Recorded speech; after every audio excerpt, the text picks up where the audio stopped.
good, YouTube? It's your boy Boss Man Juan, aka Juan Yeezy, aka Juan Do. And yes, sir, man.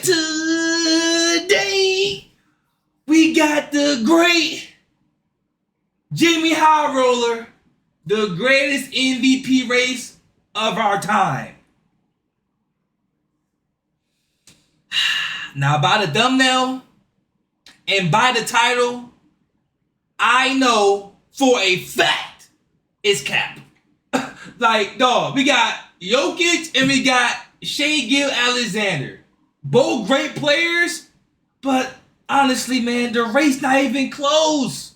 We know who's going to win the MVP before the MVP even gets announced nowadays. This ain't close at all, bro. I ain't going to count to you, man. But let's see what the great JxmyHighroller got to say about this. But first thing first, give me 1 second. They over here. Ah, there you go. There we go. Yes, sir, man. Let's get rolling. Here we go. We are now just a few weeks away from the end of the 2025 NBA regular season, and by this point, the MVP race is usually all but wrapped up. But what do you do when there's two MVPs? Ooh. History says you vote for the guy who is leading his team to the most wins of any team in a decade while putting up prime Michael Jordan numbers. Very clearly the best player on the best team, which should make this decision pretty obvious.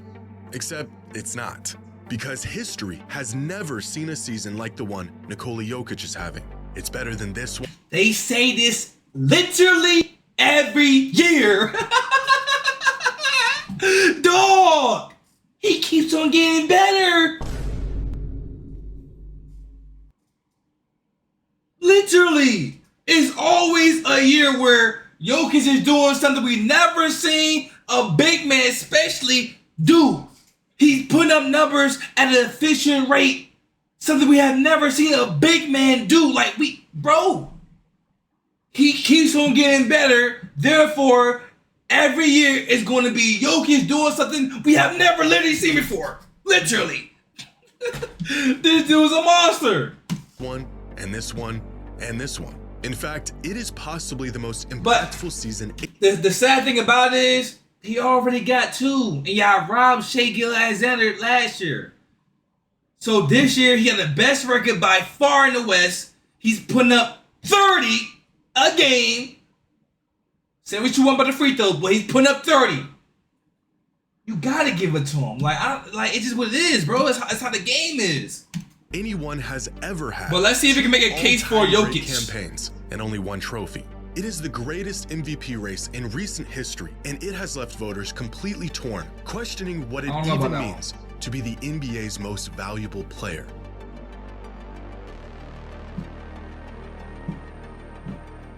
And we get an ad now. Today's video is sponsored by DraftKings. On the line, select them in and credit for that's never change, Jimmy. Never change.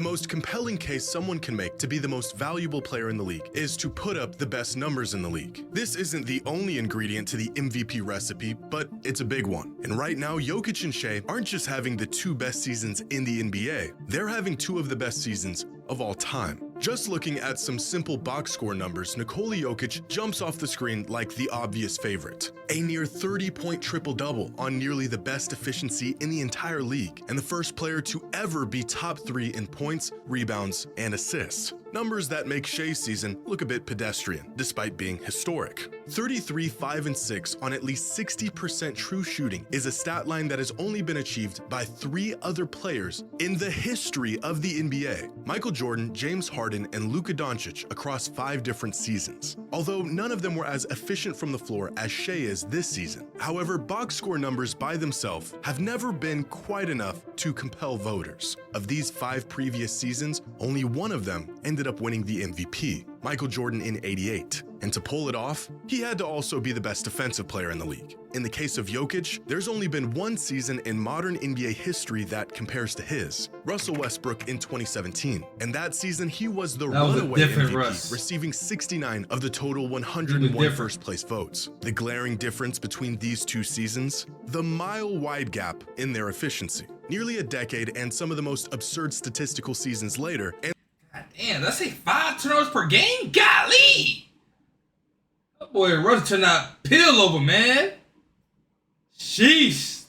the upgraded version of Westbrook's MVP season not only doesn't warrant a runaway victory for the award, it may not even win it. But these numbers hardly even scratch the surface of the impact and value these two provide every game. If we take a deeper look into some of their more advanced numbers, we can see just how remarkable Shai and Jokic have been this season and why the MVP race is as close as it is. To put into perspective, let me start by saying this. Do y'all think it's close? All you gotta say is, yes, I think it's close, Juan. No, it's not close. That's all you gotta say. And let me know if who y'all winner, bro. I think Shai is obviously the favorite. Is it close? Statistically, yes, it's close, but it's not close. It's not close, man. We already heard multiple MVP voters already say they voting for Shai Gill. It's already written in stone. Like, that's the sad thing about basketball, man. Basketball is too political nowadays. Like, I hate it with a passion, bro. It turns me off. But the hoops is still at an all-time high, man. Sheesh. Caliber of season these two are having. LeBron at his absolute statistical peak had a box plus minus of 13.24. Steph Curry at his absolute best had a BPM of 11.94. This season, Jokic has a box plus minus of 13.21 and Shai is at 11.58. Choosing between Jokic and SGA this season is like picking between 09 LeBron and 2016 Steph. Good luck. For the last half-decade, Jokic has led the league in just about every advanced metric by about a mile. But this season, Shai has threatened Jokic's spot and even dethroned him at times as the best player in the league. A feat that, in and of itself, is probably the most impressive thing he's done all season. On any given night, either one of them can look like the most impactful player on the planet. And even looking at advanced numbers, the edge is only slightly in Jokic's favor. Crafted NBA has Jokic as the best player in the NBA this season, with Shai right behind him, and then a really big gap, and then everyone else. Estimated plus minus, on the other hand, has Hold on. Tatum close on that list. Hold up now. These numbers can be deceiving. Tatum close on this list now. We ain't gonna sleep on Tatum. Really big gap, and then everyone else. Estimated plus minus, on the other hand, has Shai as the best player in the league this season, with Jokic right behind him, and then huge gap, everyone else. A quick glance at any of these catch-all statistics will tell you that Jokic and SGA are both historically and almost equally as dominant this season. Fortunately for those who are put to the difficult task of choosing between Jokic and SGA for MVP, these numbers have never been a direct indication of who will or who should win the award. Over the last 2 decades, the best or most impactful player in the NBA in any given season, according to some of the best advanced metrics, ended up winning the MVP award only about half of the time. Many times, these are cases where the individual numbers were backed with regular season team success. But rarely have the numbers alone, regardless of how great they were, been enough to be crowned the most valuable player in the league. In fact, if putting up the best stats automatically made a player the MVP, voting for the award wouldn't even be necessary. So in terms of sheer individual numbers, there isn't a very compelling case to be made in either direction. Jokic's numbers are better, but without more context, their dominance from game to game is virtually the same. So we need to add more context. How are these performances impacting their team? And to what extent does their historic production lead their team to success? Time to get deep. Pause. In most cases, when two players are having incredible seasons, the tiebreaker in the eyes of fans and voters comes down to how well their team is playing. The second ingredient to the MVP recipe: win and win often. 25 of the last 30 MVPs went to players who clinched either the first or second seed in their conference. And right now, the Thunder aren't just winning more games than the Nuggets. They are the 4th highest winning team in modern NBA history. That's but impressive, recently, team success has held less weight in the MVP discussion than it has in the past. 3 of the last 4 MVPs going to players outside of the top 2 seeds. Nikola Jokic being just the 2nd player in over 40 years. Well, Joel Embiid, the Joel Embiid count to y'all boys, he was kind of crying for that MVP. He was crying for it, but he was putting up some big time numbers, so I don't wanna say it wasn't well deserved, but he was crying for it. I ain't gonna lie to you. I ain't gonna lie. To win the MVP, despite his team not even cracking. Jokic probably should have won about 4 straight if he been real. Cause Jokic, like, you know what? 50 wins. Keep my comments to myself. Back in 2021, as if the voters have made the decision that the MVP isn't limited to simply the best player on the best team, but rather the player who has the largest impact on a winning team. The most valuable player. There is one player in valuable, basketball not who best, is impacting the game far more than anyone else. Here are the current top 8 leaders in the MVP race: Jokic, Shea, Giannis, Tatum, Mitchell, Curry, Mobley, and LeBron. And here are the net ratings of each of their teams. Shea has put on a masterclass all season, leading the Thunder to be not just the most dominant team this season, but the 2nd most dominant regular season team in NBA history in terms of net rating. And for many people, the overwhelming team success the Thunder have had this season is enough to push Shea into the lead for the MVP. But value isn't just when your team wins. It is how much your team depends on you to win. If we look at each team's net rating when their MVP candidate is on the floor, it is clear that the Thunder are easily the best team in the league when Shea is on the court, with an absurd net. Can't guard Shea. Can't guard him, bro. Like, it's the only guy you can't touch. Can't touch him, bro. You give him a little fingernail, bro. Tweet. You look at him wrong. Tweet. You breathe on him wrong. Tweet. Hey, bro. My team will be cooking too if I got a guy on the team that you can't play defense on. Let's be honest. But Shea is still a bucket. I don't want to take nothing from him. He still gets his buckets by any means. But them free throws and them calls definitely help him out. I'm just saying, bro. I'm just saying.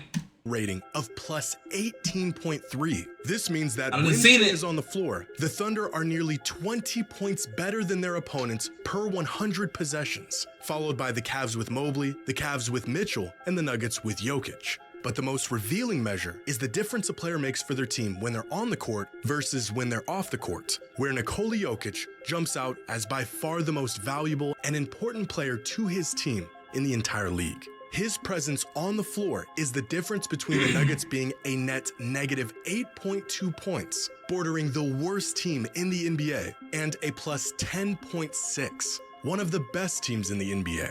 For many of these MVP candidates, their team can still compete at a high level even when they're off the court, like the Celtics without Tatum, the Cavs without Mitchell or without Mobley, the Lakers without LeBron, and the Thunder without Shea. Steph and Giannis are the only other MVP candidates who elevate their teams from below average to title contenders. But without Jokic on the floor this season, the Nuggets are nearly the worst team in the league. Now, it's worth considering who these players play around when they're on the floor. A rotation that tends to keep starters together is bound to favor those in that starting lineup compared to a rotation that pulls and plugs periodically. For example, if Jokic tends to play with starters more often than not, but SGA is constantly playing with rotational players, Jokic's numbers are going to appear better on paper because he's playing alongside a better group. And so I looked into this. How many possessions these MVP candidates have played this season, and how many of those possessions were exclusively with the starting lineup.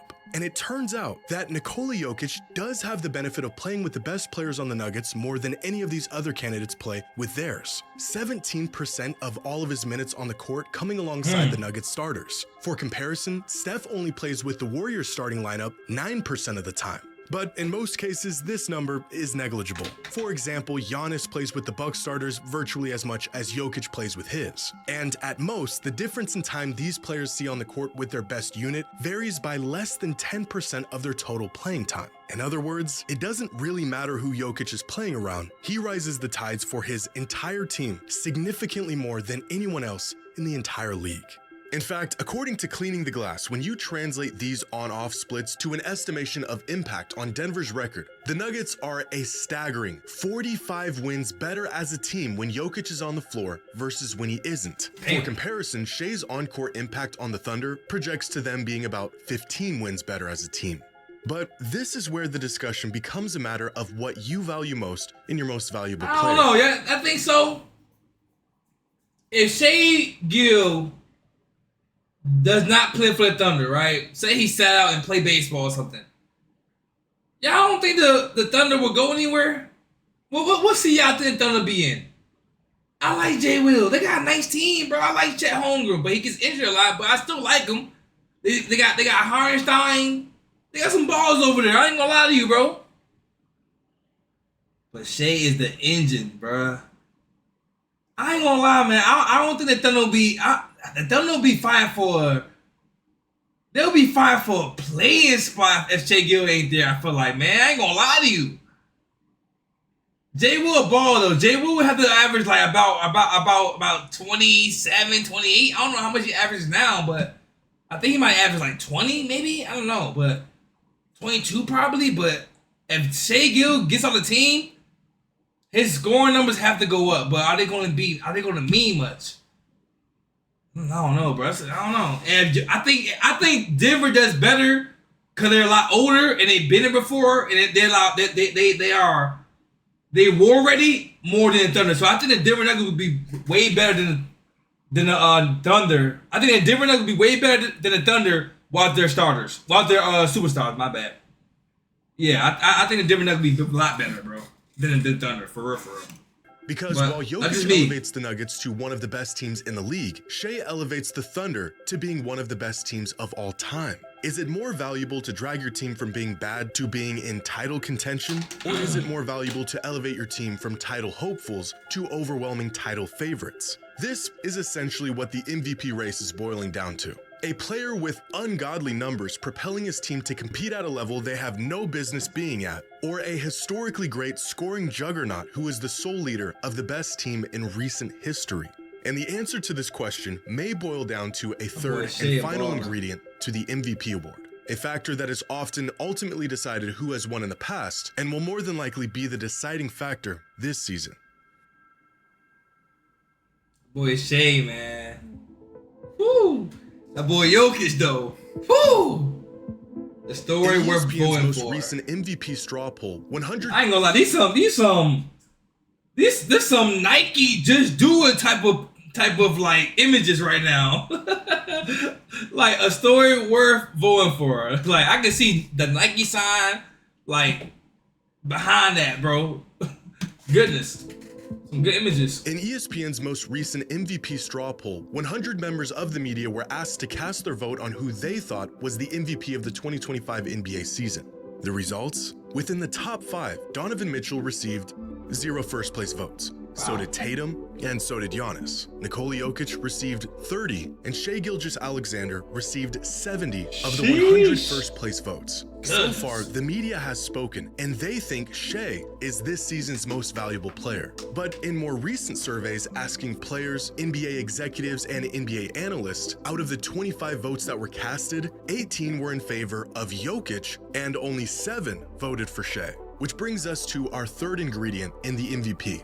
Narratives. Beyond what you do on the court, the story has to be in your favor as well. And at the moment, every narrative is beaming directly at Shai Gilgeous-Alexander to become this season's most valuable player. First and foremost, he is the best player on the best team, a formula that has led to more MVPs than any other. While Jokic is fighting the uphill battle of voter fatigue, Shai is ripe to receive his first MVP. He's not just having a great season, he's having an all-time great individual season. He plays both sides of the ball, he is the leader of the NBA's brightest young team, and in a league that's been searching for a fresh face, Shai is front and center. SGA has what I consider to be the perfect MVP resume this season. He checks every single box for what you would want in your most valuable player. He has the marquee performances, he has the momentum, he has the caliber, and of course, he's never won it before.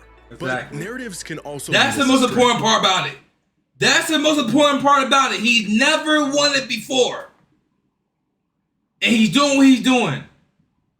Again, he should have won it last year. They gave it to Jokic. Rightfully so. His numbers was immaculate, just like it was this year. But this year, Shea he put his team over the top, like top of the top. You feel me? So it's like, you got no choice, kinda. You know what I mean? They can allow our emotions to dictate how we perceive what we are actually seeing. And that's where precedence gives us points to reference and search for the most fair and accurate conclusion. It allows us to not be prisoners of the moment, but instead consider the history of the game and the unwritten rules we've abided by up to this point. Precedence tells us that no matter how great a player is, winning 4 MVPs before making it to the finals even twice is completely unheard of, even for the greatest players to ever play. For this same reason, voter fatigue is a frustrating but very real thing. If the MVP award purely went to the most valuable player in the league every season, Michael Jordan and LeBron would each be sitting on about 8 of them right now. Instead, the award sort of blends from one season to the next, taking in the context of everything that came before it and the consequences of it. Decades ago, MVP voters decided that the award was not reserved for the best player or even the player having the best season. Instead, it was an award that had multiple ingredients, multiple boxes that needed to be checked off. But even by their own criteria, what qualified a player to be the MVP was changing all the time. If it was simply the player having the best season, Michael Jordan would have won it about 8 times. If it was the best player on the best team, Michael Jordan would have won it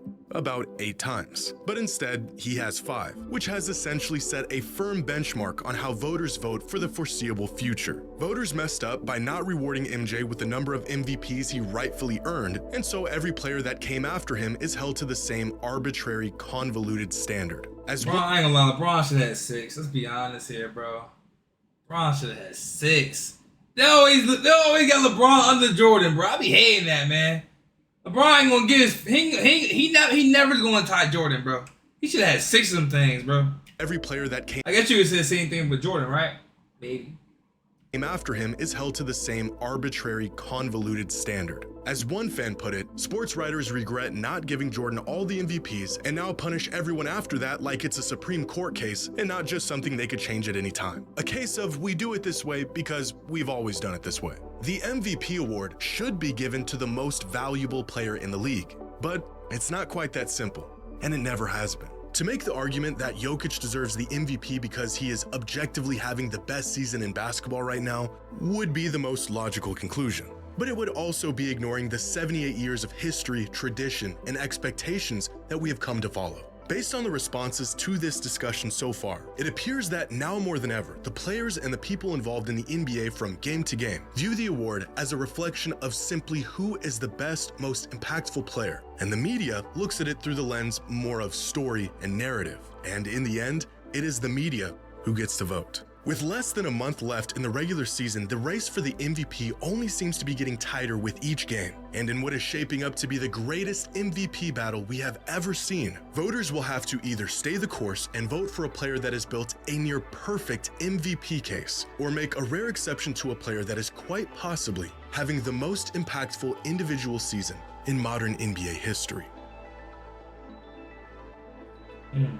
I don't think it's close, honestly, but I mean, let me know how y'all feel. I don't think it's close, man. I think Shea Alexander won it before the All-Star game even happened, bro. Let's be honest here. Let's be honest here, bro. Like, even with Nikola Jokic putting up those numbers, where's he sitting at? I think he's sitting like 3rd, 4th, 5th, maybe. In the Western Conference, I believe. I think the Nuggets, not Nuggets, the Thunder are clearly number 1. Rockets are number 2. Lakers was number 3, but they fell off to like, I want to say 4 or 5. Lost a couple of games, including that buzzer beater to the Bulls. The Nuggets might be 4 or they might be 3. But at the end of the day, man, the Thunder are so far ahead of everybody else, it doesn't matter. You know what I mean? Even with Jokic being Jokic, it doesn't matter. Jokic, all you can do is prove to us in the playoffs. When you see, or if you see that man on the other end of the court by you, that's how y'all selling it. I ain't gonna lie, I would love to see the Nuggets and the Thunder in the Western Conference. I don't think it's gonna happen, but I would love to see it. That's must watch basketball, bro. Anyways, man, hey, That's the end of the video, bro. Hope y'all enjoyed. If y'all did, make sure to like, comment, subscribe to your boy. We out here, man.